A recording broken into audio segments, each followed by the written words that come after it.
Salut tout le monde, donc c'est parti pour la deuxième partie de cette vidéo. Donc pour rappel, on regarde la finale de la 2K Cup, un tournoi qui regroupe vraiment les top players sur BGA. Du coup, on avait vu donc la première manche, le setup et la première manche, et on en était au début de la deuxième manche. Donc comme on avait dit, tous les joueurs sont très regroupés sur un seul continent. Ça va être... il risque d'y avoir un peu de casse. Je sais pas, il y a des hexagones qui sont très concurrentiels. Donc il va y avoir un peu une petite course, je pense, pour aller récupérer les hexagones importants. Sachant que donc on est sur un tour pour de gros bâtiments. Celui-là est le prochain. Donc là, moi, je vois évidemment les magiciens du chaos faire leur sanctuaire pour récupérer 2 nouvelles faveurs. Ombrelin pareil, hein. Je pense qu'ils n'ont pas du tout intérêt à trop attendre de faire leur sanctuaire. Après, ils peuvent estimer qu'il y a des priorités. Prendre D2, E2. Les Ombrelins, ils sont assez sous pression aussi quand même, hein. Les nomades, est-ce qu'ils vont faire leur sanctuaire? Je sais pas. Ils peuvent essayer de faire aussi leur forteresse au prochain tour, mais faire les deux, ça va peut-être être compliqué. Donc à voir, c'est intéressant, on va voir un peu ce qu'ils vont faire, entre rapidement faire le sanctuaire ou autre gros bâtiment, ou continuer à développer ses habitations. Bah écoutez, on va voir. Donc là, de toute façon, au début de tour, il y a aussi, toujours pareil, la question des actions de pouvoir. On peut être tenté de prendre en premier une action de pouvoir, tant qu'elle est disponible, notamment évidemment les 7 pièces, hein, c'est l'action qui est souvent prise en première action. Là, le premier, ça va être les Ombrelins. Donc les Ombrelins, en pièces, ils sont pas mal. Ils ont de quoi faire leur sanctuaire. À mon sens, faire leur sanctuaire et éventuellement, s'ils récupèrent l'action de pouvoir des ouvriers, continuer un petit peu à développer leurs habitations. Après, voilà, est-ce qu'ils vont vouloir récupérer F4? Ils en ont besoin pour faire une ville au milieu. S'ils font leur sanctuaire en E6, après, ils ont envie de faire leur ville. Donc c'est vraiment un hexagone important. Pour les magiciens du chaos aussi, mais eux, s'ils se le font prendre, ils peuvent toujours faire un pont et faire une ville avec C2. Ouais. Allez, on va voir. On avance un peu. Et tout de suite, c'est la double pelle qui part pour récupérer F4. Et ben voilà. Très intéressant. Donc pour eux, c'était... Ben voilà, ça conforte un peu ce que je disais, que cet hexagone, il était important. S'ils voulaient à la fois continuer à se développer plus à l'est et puis pouvoir faire une ville au centre. Donc ils avaient 12 pouvoirs, ils en ont sacrifié 6 pour prendre la double pelle. Ok, donc petit coup dur pour les magiciens du chaos. Après, bon, est-ce que vraiment ils voulaient récupérer F4 C'est possible, hein, ils avaient les 6 pouvoirs. Peut-être que c'est ce qu'ils auraient fait à la place des Ombrelins s'ils avaient eu l'opportunité de le faire. Du coup, il leur restera quand même de quoi faire leur sanctuaire aux Ombrelins. Après, ils peuvent aussi le faire au prochain tour. Alors oui, c'est vrai qu'à partir du tour 2, tout le monde a des prêtres, en général. Du coup, il va aussi y avoir la concurrence sur les actions de culte, enfin sur les emplacements de culte, à 3 montées. Donc là, c'est ce que font les magiciens du chaos. Tout de suite, ils sécurisent l'emplacement à 3 ils récupèrent l'emplacement à 3 sur la piste du feu. Ça leur fait gagner du pouvoir et ça leur permet d'arriver à 6, donc ça leur fera un revenu de 3 ouvriers.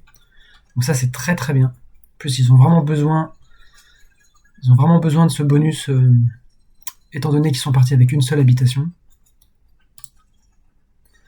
Les nomades. Donc là, pareil, il y a la possibilité de sécuriser tout de suite un emplacement à 3. Enfin, de le sécuriser, de le prendre. De récupérer l'action de pièce aussi, qui est disponible. La pelle, je vois pas trop... Enfin... qu'ils auraient intérêt à prendre l'appel? Ils pourraient prendre l'appel en G2, monter leur navigation, venir en I7. Étant donné qu'ils ont le scoring sur les habitations, ils peuvent être tentés de continuer à les développer. Après, je pense qu'ils ont envie de récupérer la tuile à point de victoire sur les habitations tout de suite. Enfin, avant de faire tout ça. Donc, je les vois bien partir sur leur sanctuaire.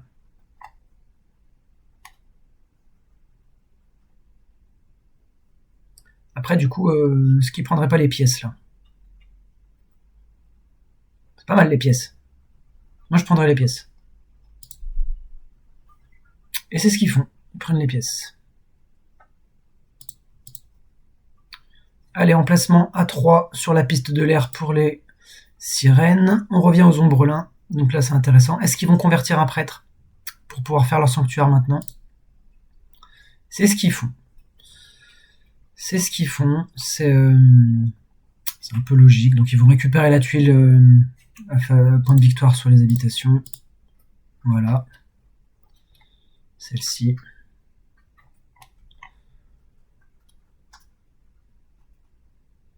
Ça leur a coûté pas mal. Hein. Ils ont dépensé du pouvoir pour les pelles, ils ont dépensé un prêtre comme un ouvrier. Est-ce que ça va pas trop les ralentir? On verra. Ensuite, magicien du chaos, bah, je pense que ils vont faire leur sanctuaire. Non, ils prennent le prêtre. Ok. Ils avaient plein de pouvoir, donc de toute façon, il faut le dépenser. Ils récupèrent un prêtre. Alors, sachant qu'en plus, oui, les magiciens du chaos, pour sortir un peu de cet étau, il va falloir qu'ils augmentent leur navigation. Donc, besoin de prêtres et besoin de pièces. Je pense que les prêtres, ça va pas que pour être pour les cultes, ça va être notamment aussi pour monter la navigation. À quel moment ils vont vouloir le faire? On va voir. Retour au magicien du chaos, qui monte sur un des emplacements à 3. Voilà, il reste plus que la piste de l'eau, où rien n'a été pris.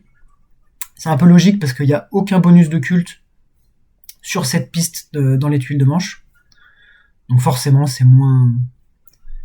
Ça devient moins la course pour aller le récupérer. Après, c'est toujours bien de prendre un emplacement à 3 pour la fin de partie et pour le pouvoir que ça fait gagner en montant. Mais c'est moins la priorité. Allez, on passe aux sirènes. Alors les sirènes qui n'ont toujours pas fait leur sanctuaire,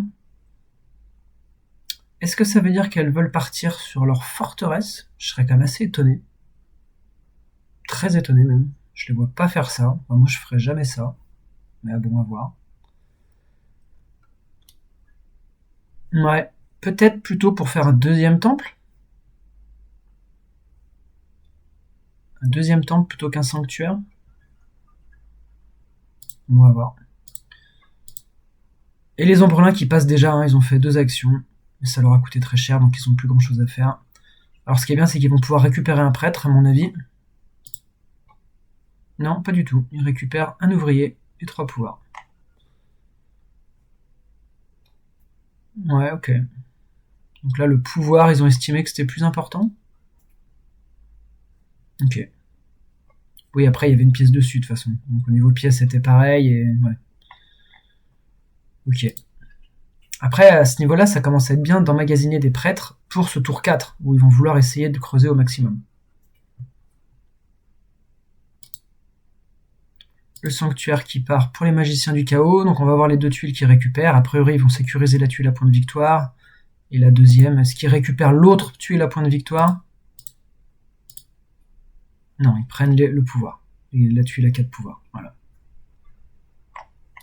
Ce qui en plus match avec le bonus au prochain tour, donc très bien. Allez les nomades, qu'est-ce qu'ils font? Et voilà, c'est le sanctuaire qui part. Le sanctuaire qui part, je pense que de toute façon il reste plus qu'une tuile, donc il faut vite la sécuriser. Sinon, à mon avis, les sirènes la prennent au prochain tour. Et c'est ce qu'ils font. En plus, ça leur fait gagner du pouvoir. Les nomades qui sont dans une belle position, je trouve, là, parce que beaucoup d'argent, un revenu en ouvrier qui est tout à fait confortable. Ils vont pouvoir limite faire leur forteresse au prochain tour. Et après, la machine sera lancée.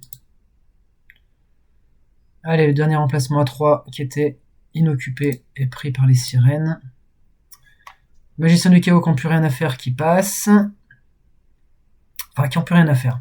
Ils avaient les 2 prêtres, donc voilà, ils auraient pu vouloir les utiliser sur les cultes.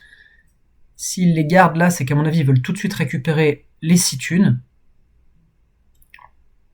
Au prochain tour, ils devraient même pouvoir prendre les 7 thunes. Je pense pas que les Ombrelins auront de quoi la prendre, cette action. Ce qui fait qu'ils auront beaucoup d'argent. Ils vont pouvoir monter leur navigation facilement avec les prêtres. À 2, voire même à 3. Et après, ça leur permet de récupérer D6, A6, G2 si c'est encore disponible, D7. Voilà, ils vont vraiment pouvoir commencer à se développer partout. Donc ce qui va être pas mal du tout. Alors évidemment c'est dommage, c'est pas une tuile qui score sur les habitations, mais bon. Là de toute façon les premiers tours, on essaye de faire matcher comme on peut le scoring et le développement, mais c'est clairement le développement qu'il faut prioriser. Très bien. Ouais, ils sont en bonne position les magiciens du chaos là. Malgré cette prise en sandwich là, je pense qu'au prochain tour ils vont pouvoir faire un joli tour. Les nomades, est-ce qu'il leur reste des choses à faire? Ils ont du pouvoir. Ils peuvent prendre la pelle. Hein. Moi je prendrais la pelle peut-être là. Elle est dispo. Ils pourraient prendre G2 par exemple.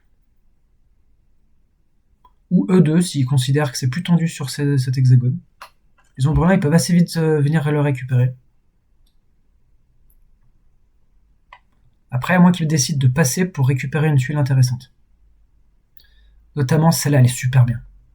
Celle-là, elle est hyper bien parce qu'elle leur donne 2 ouvriers supplémentaires.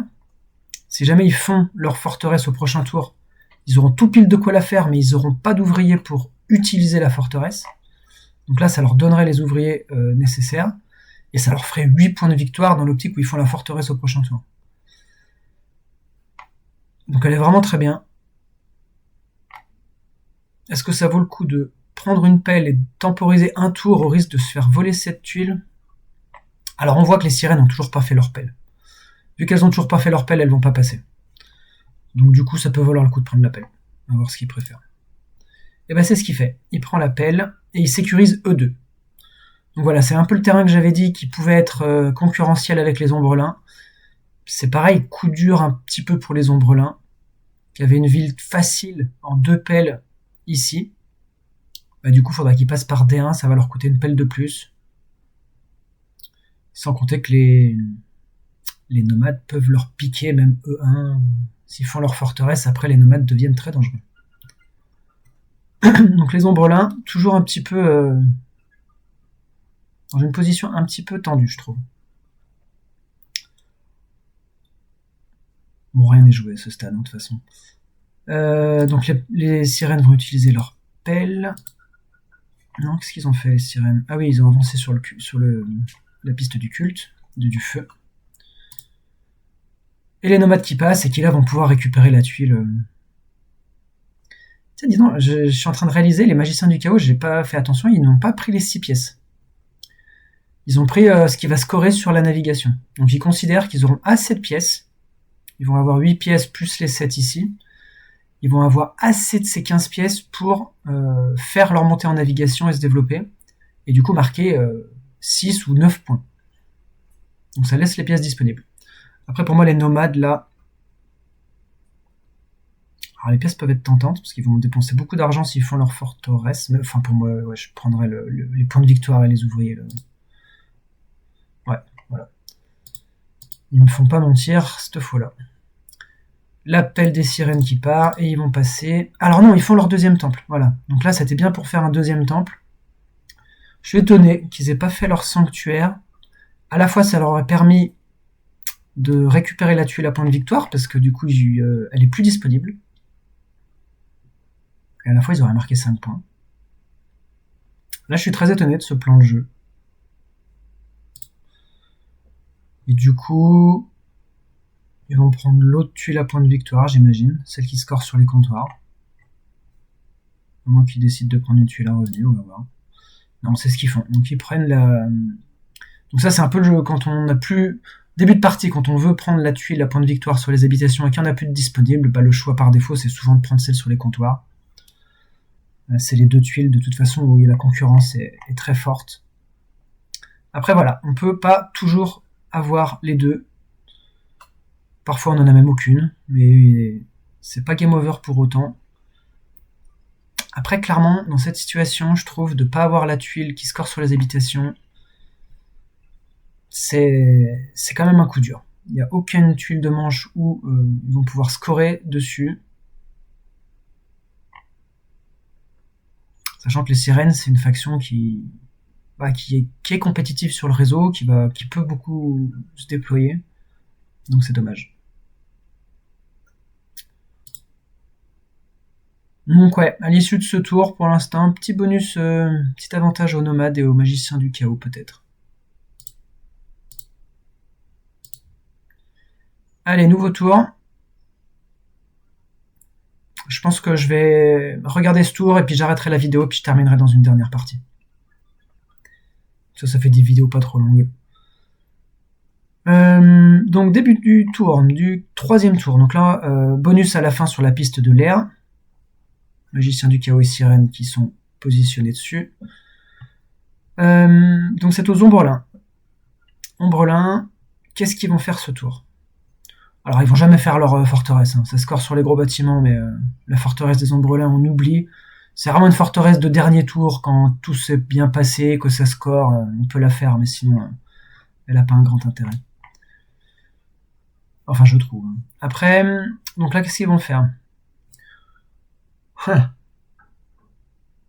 sont sous pression de partout.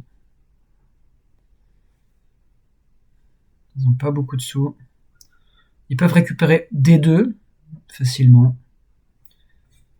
Après, ils vont avoir besoin de monter leur navigation à un moment. Le problème, c'est qu'ils n'ont pas beaucoup d'argent, qu'ils ont besoin de prêtres pour terraformer. Ils pourraient presque faire un pont. Un pont ici. Alors ça leur coûte... En vrai, ils vont jamais le faire. Ça leur coûterait 3 de pouvoir de sacrifier, donc ils tomberaient plus qu'à 3 pouvoirs, ce qui veut dire qu'ils mettent une croix sur l'action de thune jusqu'à la fin de la partie. Et ça, c'est désastreux. Enfin, c'est désastreux. C'est très dur de jouer sans pouvoir prendre cette action jusqu'à la fin de la partie. Bon, ils peuvent récupérer D2 et peut-être garder leur prêtre pour leur deuxième prêtre pour le prochain tour, pour essayer de vraiment optimiser cette tuile, pour en récupérer D1, E1 au prochain tour et faire ensuite 2 villes tour 5. Ouais, ça semble un plan de jeu assez...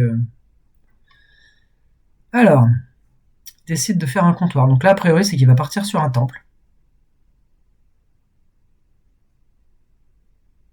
Un temple, ouais. Non, je sais pas.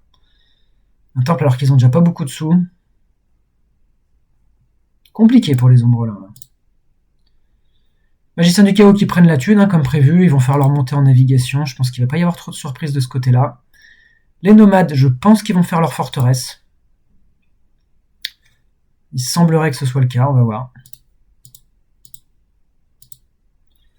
Les sirènes, elles sont montées avec leurs prêtres sur la piste de l'air.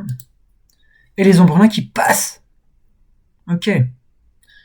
Donc ils ont même pas essayé de récupérer des deux pour augmenter un peu leur réseau et leur revenu en ouvrier.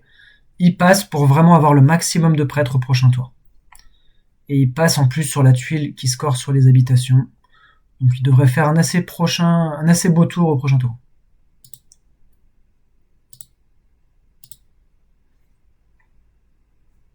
Voilà, les magiciens du chaos qui avancent sur la navigation. Et la forteresse qui part pour les nomades. Très très bien. Donc à partir de maintenant... Alors ça leur fait une ville. Ça leur fait une ville, donc voilà, ils n'ont pas attendu le tour 5 pour scorer. Ils ont besoin de cette forteresse maintenant, et ça leur fait une ville. L'avantage, je pense, c'est qu'en plus ça va leur permettre... J'allais dire, ça va leur permettre de prendre la navigation. Après, le pouvoir de la forteresse ne marche pas avec la navigation. Donc dans tous les cas, ils vont devoir d'abord se développer ailleurs avant de l'utiliser. Toujours dommage d'utiliser la forteresse des nomades sur un terrain facilement transformable. Ils pourraient l'utiliser sur G2. Ils pourraient l'utiliser autour de leur ville, là. Le problème, c'est que du coup, cette ville, elle est déjà faite, donc ça sert à rien de l'agrandir. Donc, où ils vont utiliser leur forteresse, c'est un peu la question.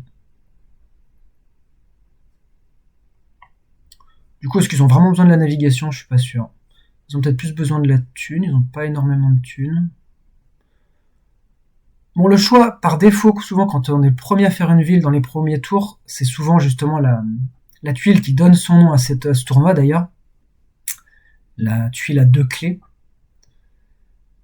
Qui fait monter de 2 sur tous les cultes. Et qui donne 2 clés. Ça lui ferait gagner 3 pouvoirs. Prochain tour, en plus, ça lui fera gagner beaucoup d'argent avec la piste.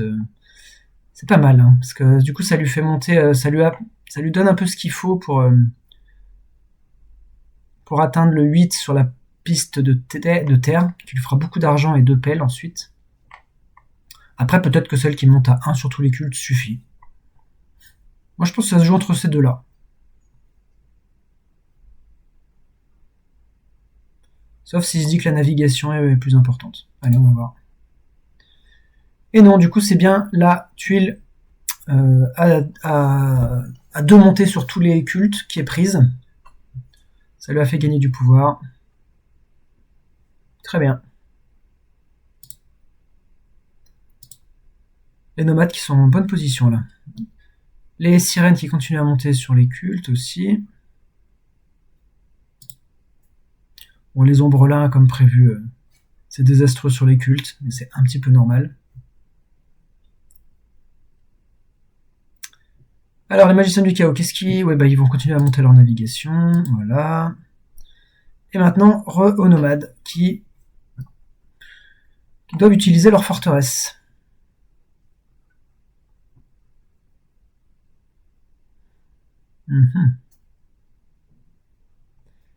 S'ils montent leur navigation, qui récupère D6... Non, j'essaie de voir un peu qu'est-ce qu'il y a de bien.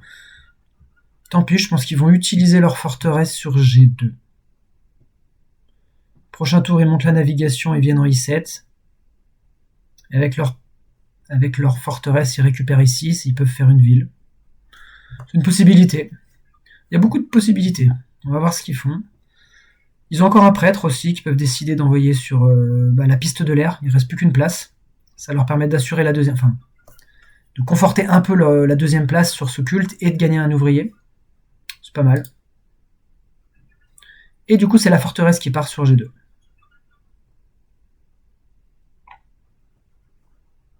Très bien. Les sirènes qui sont montées sur le piste de l'air, les magiciens du chaos qui montent la navigation, et c'est aux nomades. Est-ce qu'ils décident de passer? Est-ce qu'il y a des choses intéressantes si on passe? Il y a la pelle avec de la thune, toujours pas mal.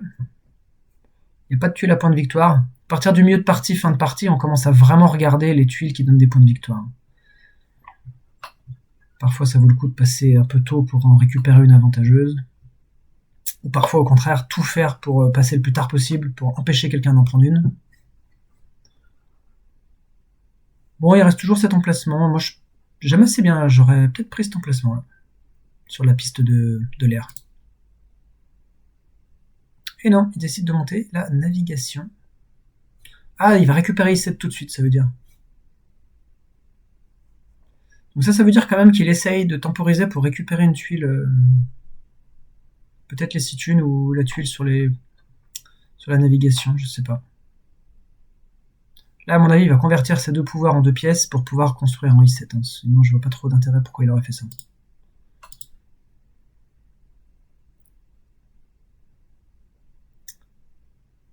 Les sirènes. Les sirènes qui, du coup, quand même, ont de quoi faire leur forteresse maintenant. Ils ont de quoi faire leur sanctuaire aussi. Ils n'ont toujours pas fait leur sanctuaire. Je pense que là, il va falloir qu'ils fassent un de leurs 2 gros bâtiments. C'est le moment où ça score.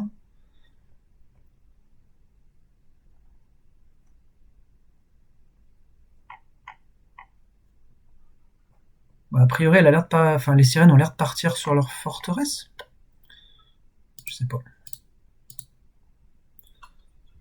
Et voilà, du coup, les magiciens du chaos, qui maintenant ont 3 en navigation et qui peuvent aller récupérer D6.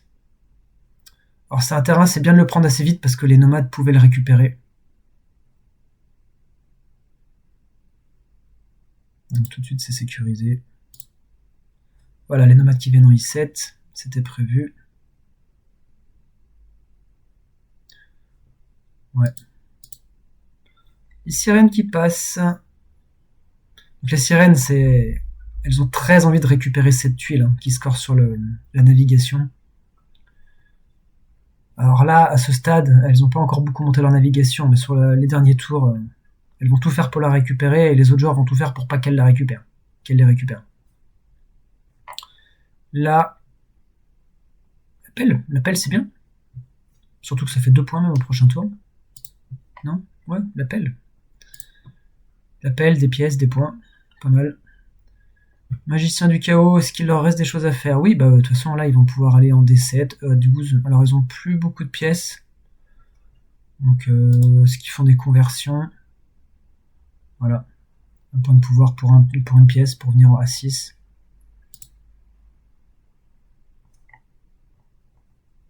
Bon là les nomades ils ont plus rien à faire. Ils passent 8 points. Et ils peuvent récupérer les pièces.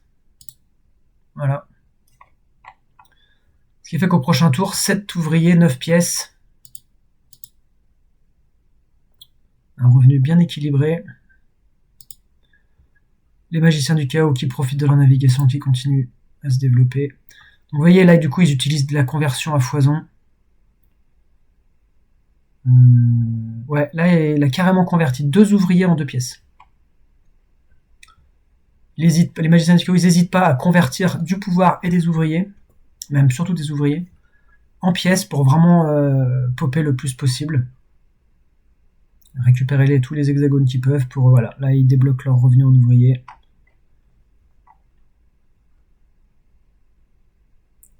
Tour 5, ils feront une ville ici, c'est à peu près sûr, sauf s'ils se font piquer C2. Je vois pas qui leur piquerait C2. Les sirènes pourraient vouloir le faire, mais ce serait pas très intéressant pour elles. Je préfère largement prendre C4 pour faire une ville éventuellement. Et du coup, les sirènes, j'ai pas précisé, mais elles n'ont pas fait de gros bâtiments. Ils ont estimé que ça leur coûterait trop cher, et tant pis pour les points de victoire. C'est quand même un petit coup de... Enfin, c'est quand même étonnant, et puis c'est un... Le problème, c'est que il y avait une tuile bonus là qui score sur les gros bâtiments, donc plus tard, si elle récupère cette tuile, elles marqueront pas de points. Il n'y a plus d'autres scoring sur les gros bâtiments, donc c'est... En gros, elles prennent acte qu'elles ne feront pas de gros bâtiments dans cette partie. Enfin, c'est pas vrai, si elles prennent cette tuile, elles peuvent décider d'en faire un et de marquer 4 points. Mais bon, un peu dommage de ne pas l'avoir fait sur un de ces 2 tours.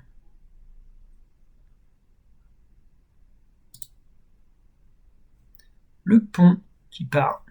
Ok. J'ai pas fait attention à ça, ils avaient du pouvoir pour prendre le pont. Donc prochain tour, première action, ils vont récupérer ces 2.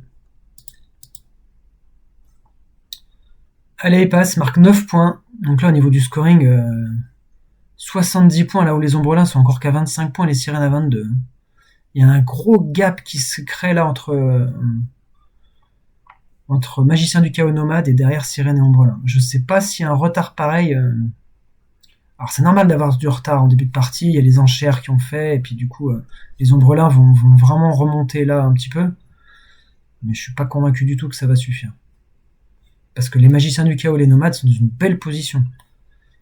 Non seulement ils sont en avance en score, mais ils sont aussi dans une belle position, d'un point de vue de revenu, positionnement sur la carte.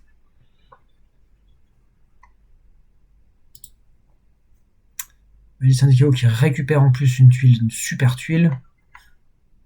Avec ça, fait 10 ouvriers de revenus. Très bien. Je vais commenter encore ce tour, et puis j'arrêterai, comme ça il restera plus que les 2 dernières manches. Je vais peut-être aller un petit peu plus vite. Allez, première action des ombrelins, ils prennent la thune. Comme je disais, c'est souvent la première action qui est prise. Pourtant, ils avaient quand même pas mal de thunes, mais c'est toujours bien d'avoir beaucoup de thunes, ça part vite, puis au pire, ça l'enlève aux autres. Après, si les sirènes auraient pu la prendre.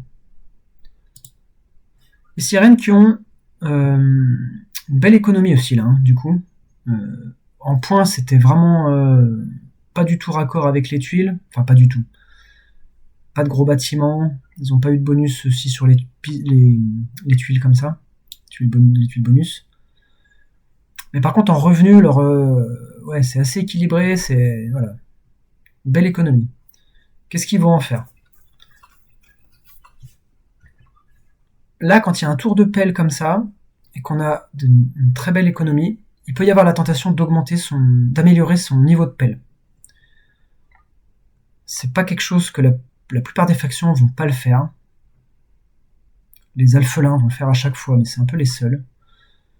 Les alchimistes aussi, mais voilà, et ils sont pas en jeu. Après là, est-ce que les sirènes ont envie de le faire? Pour moi, le problème, c'est la thune, quoi. Après, ils peuvent faire des conversions de pouvoir. Je sais pas si ça vaut le coup. Honnêtement, je sais pas. Je pense qu'ils peuvent plutôt prendre la double pelle. Pour 6 pouvoirs, ils ont 8 pouvoirs, ils peuvent prendre la double pelle. La double pelle est récupérée G1. Non, c'est un peu nul. Enfin, G1, ça leur ouvre I4. Ça leur permet peut-être après de faire une ville avec un pont.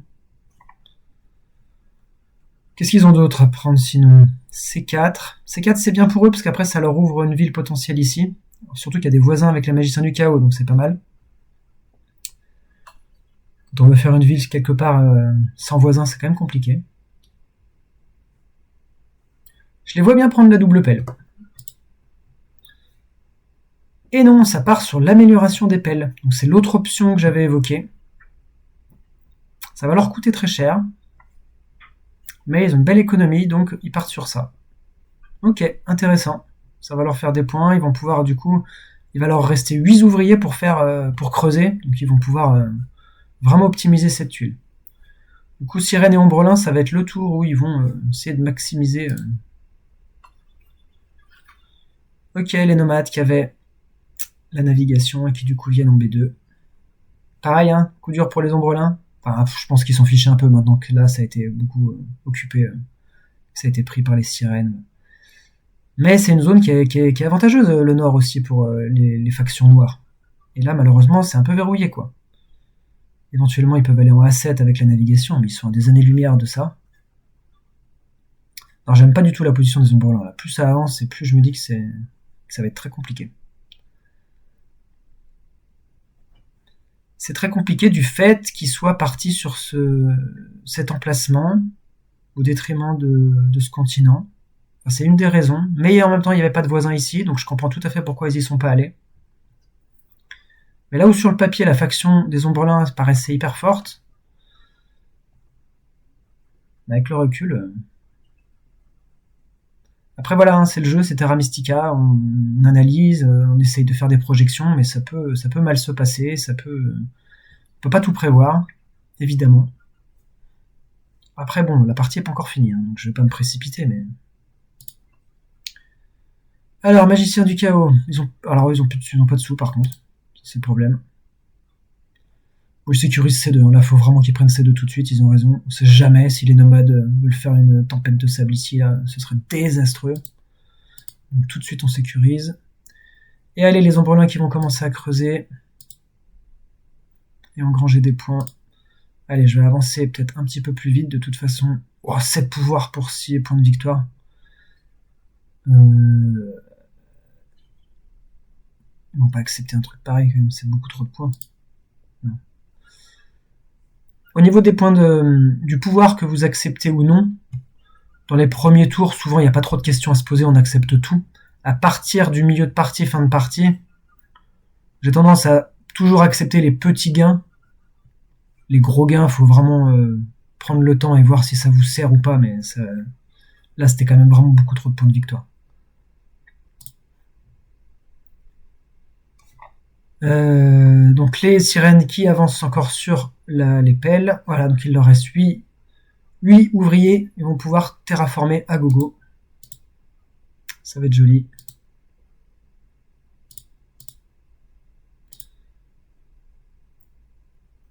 Ah oui, la piste de la Terre, là, les magiciens du chaos, ils sont montés. C'est une piste qui est hyper intéressante. Elle va donner plein de pièces.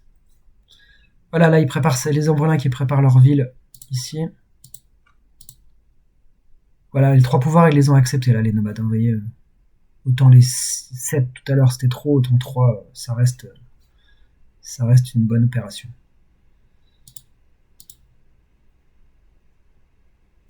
Les nomades qui vont pouvoir atteindre potentiellement la dernière piste de la Terre.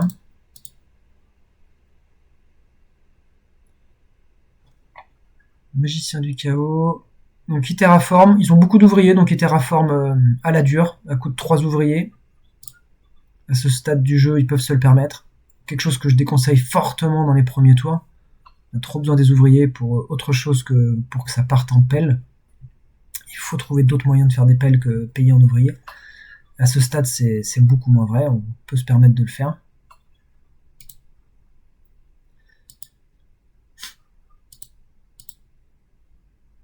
Encore du pouvoir pour les nomades.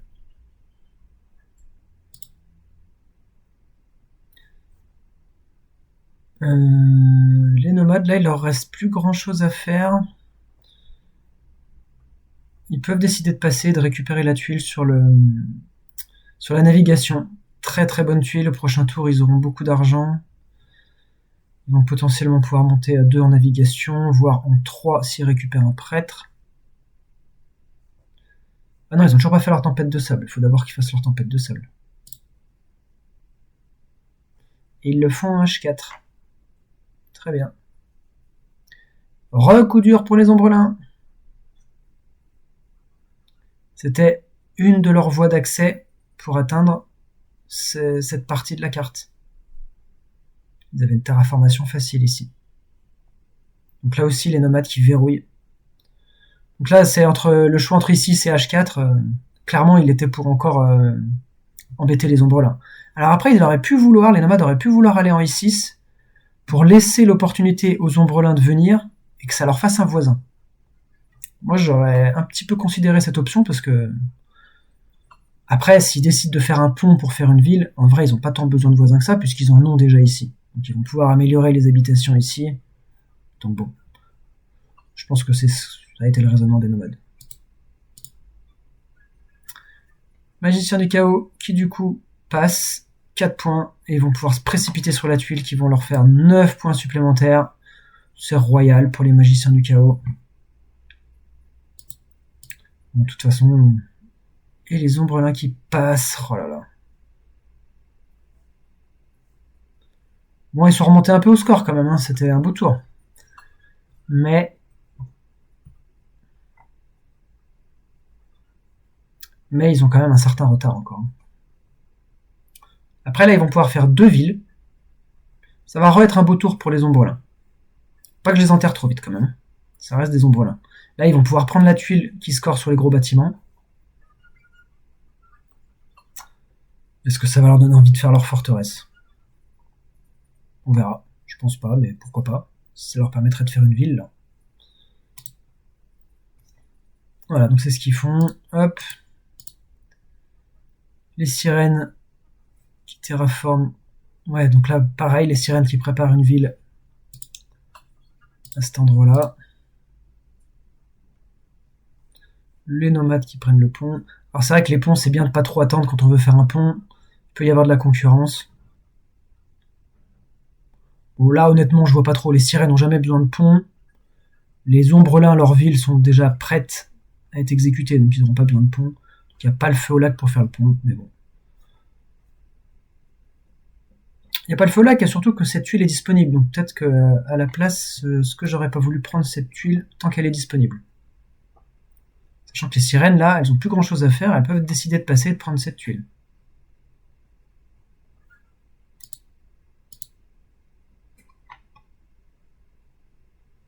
Non, les sirènes continuent à terraformer. Très bien, et bah du coup, les nomades qui passent et qui récupèrent la tuile des habitations. C'est pareil, hein, ça se goupille bien pour les nomades, qui vont avoir une très belle économie. Potentiellement pouvoir faire une autre ville ici. Alors les nomades, c'est vraiment une faction qui veut faire 3 villes. Où c'est qu'ils vont faire leur 3e ville? Bah, probablement au nord. Il faudra assez rapidement prendre A4. On n'est pas à l'abri que les ombrelins veulent venir ici nous embêter. qu'ils vont réussir à faire deux villes au prochain tour, les nomades? Ça va leur coûter cher quand même. Peut-être en prenant la tuile faveur sur les villes. C'est une tuile qui peut être qui peut être intéressante pour pas mal de joueurs sur prochain tour pour faire des villes plus facilement et plus rapidement. Allez, et les sirènes qui passent. Donc au niveau du scoring, c'est un petit peu remonté.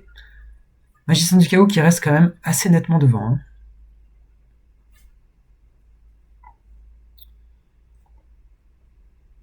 Et les sirènes en plus qui encore une fois là ne peuvent pas prendre de tuiles à point de victoire. Ce qui est un peu triste pour elles. Du coup les pièces, qu'est-ce qu'elles vont prendre là? 3 pièces plus un prêtre, ou 6 pièces. Je serais tenté de dire qu'un prêtre plus 3 pièces c'est mieux. En même temps elles ont déjà beaucoup de prêtres. Hein. Peut-être overkill de prendre le prêtre. Ouais, elles partent sur le pièce.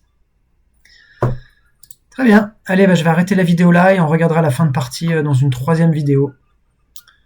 On peut déjà voir quand même certaines factions qui ont une belle avance. Ouais, ce tour-là va être assez déterminant. Qui c'est qui va réussir à faire des villes? Combien de villes? Allez, je vous dis à très vite pour la troisième partie.